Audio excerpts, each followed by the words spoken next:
శుక్లాం బ్రహ్మ విచారసార పరమామాద్యాం జగద్వ్యాపినీం వీణా పుస్తకధారిణీం అపయదాం జాడ్యాంధకారాపహాం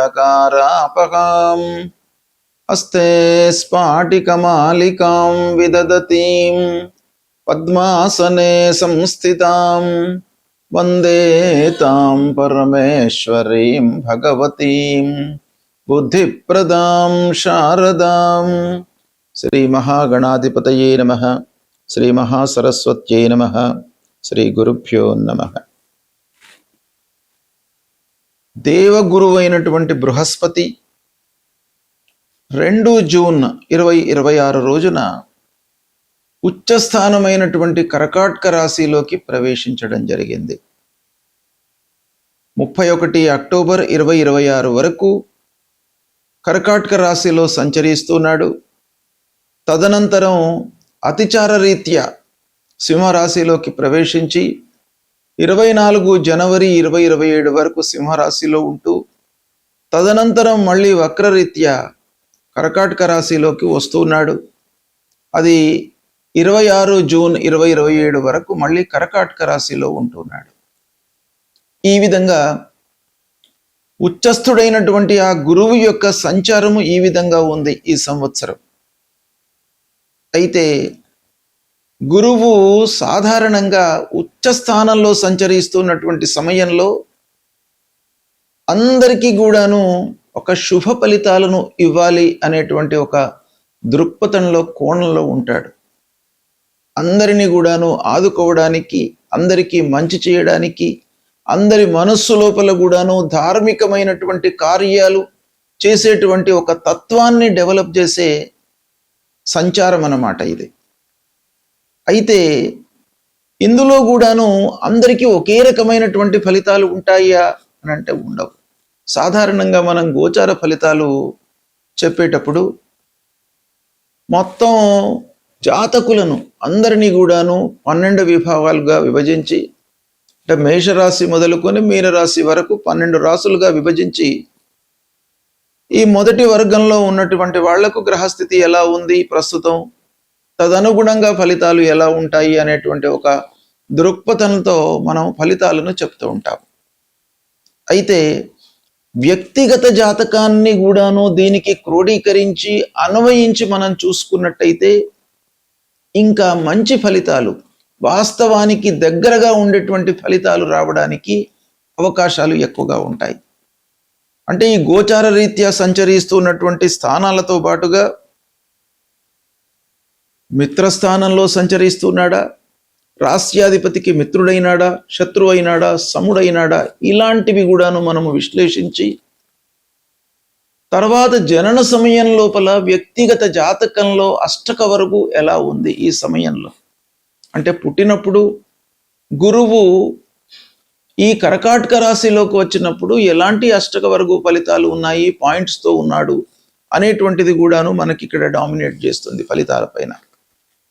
అంతేకాకుండా వేద గోచారము, ఈ గురువు సంచరిస్తూ ఉన్నప్పుడు మిగతా గ్రహాల యొక్క సంచారము, వాటి యొక్క ప్రభావము ఎలా ఉంది ఈ గురువు పైన అనేటువంటిది కూడాను ఉంటుంది. ఎన్నో విషయాలను, ఎన్నో ఫ్యాక్టర్స్ను మనం లెక్కలోకి తీసుకోవాల్సి వస్తుంది. కాబట్టి సూక్ష్మంగా మనం ఫలితాలను చెప్పాలి అని అంటే వ్యక్తిగత జాతకాన్ని కూడాను మనము లెక్కలోకి తీసుకోవాల్సి వస్తుంది. ఈ గోచార ఫలితాలు అనేటువంటివి జాతకుడు జన్మించినటువంటి సమయంలో చంద్రుడు ఉన్నటువంటి రాశి ఆధారంగా చెప్పేటువంటి ఫలితాలు. గురువు ఉచ్చస్థానంలో సంచరిస్తున్నటువంటి సమయంలో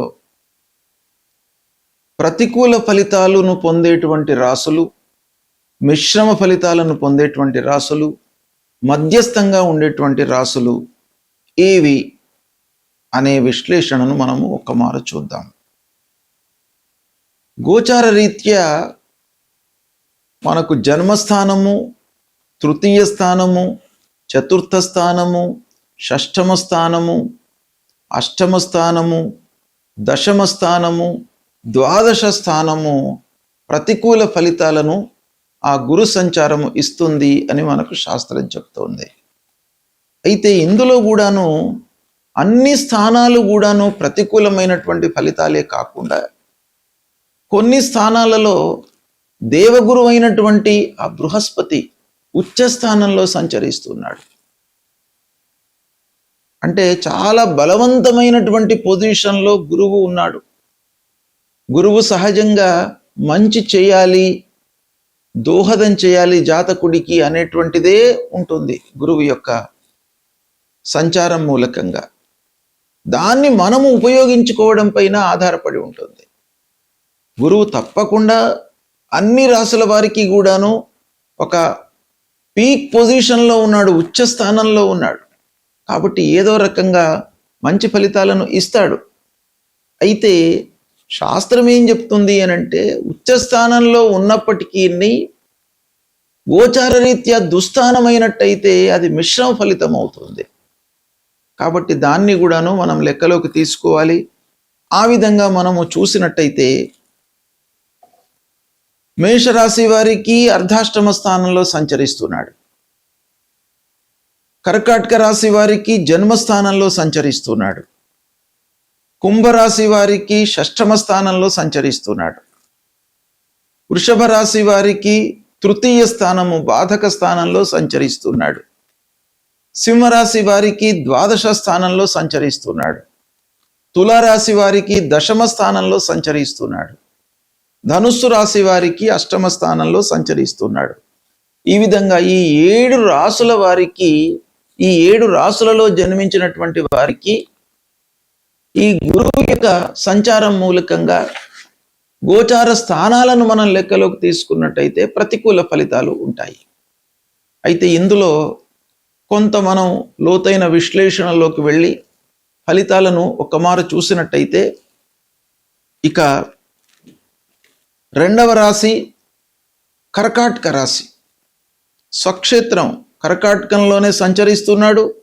కర్కాటక రాశిలో జన్మించినటువంటి వాళ్ళ విషయం ఎలా ఉంటుంది అనే విషయాన్ని మనం చూసినట్టయితే, జన్మస్థానంలో గురువు గోచార రీత్యా ప్రతికూలం. అయితే శుభగ్రహము జన్మస్థానంలో ఉండడము కొంతవరకు కలిసి వచ్చేటువంటి అంశం. కాబట్టి పూర్వం ఉన్నటువంటి ఆరోగ్య సమస్యలు కొన్ని దూరమయ్యే అవకాశాలు ఉంటాయి. మానసికంగా ఒక స్థితిని మీరు పొందేటువంటి అవకాశాలు ఉంటాయి. స్థైర్యము, ఆత్మవిశ్వాసము పెరుగుతుంది.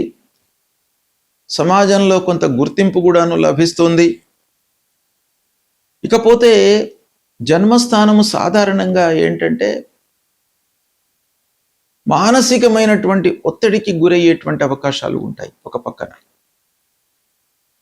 శుభాశుభ మిశ్రమైనటువంటి ఫలితాలను ఇచ్చే అవకాశాలు ఈ స్థానంలో ఉన్నాయి. కాబట్టి మీరు కొంత ఆచితూచి వ్యవహరించినట్టయితే మధ్యస్థము నుండి మిశ్రమైనటువంటి ఫలితాలను పొందుతారు. ఉచ్చస్థానంలో గురువు సంచరించడం వల్ల కలిగే ప్రత్యేకత ఏంటంటే, సాధారణంగా గోచార ఫలితాలు గురువు మూలకంగా 1, 3, 4, 6, 8, 10, 12 ఈ స్థానాలలో సంచరిస్తున్నప్పుడు మనకు ప్రతికూలమైనటువంటి ఫలితాలను ఇస్తాడు. అంటే ఈ స్థానాలు బలహీనమైనటువంటి స్థానాలుగా మనకు గోచారం చెప్తుంది. అయితే ఇలాంటి స్థానాల్లో సంచరిస్తున్నప్పుడు గురువు ఉచ్చ స్థానంలో ఉండడం మూలకంగా మనకు కొన్ని మంచి ఫలితాలు చేకూరేటువంటి అవకాశాలు ఉన్నాయి.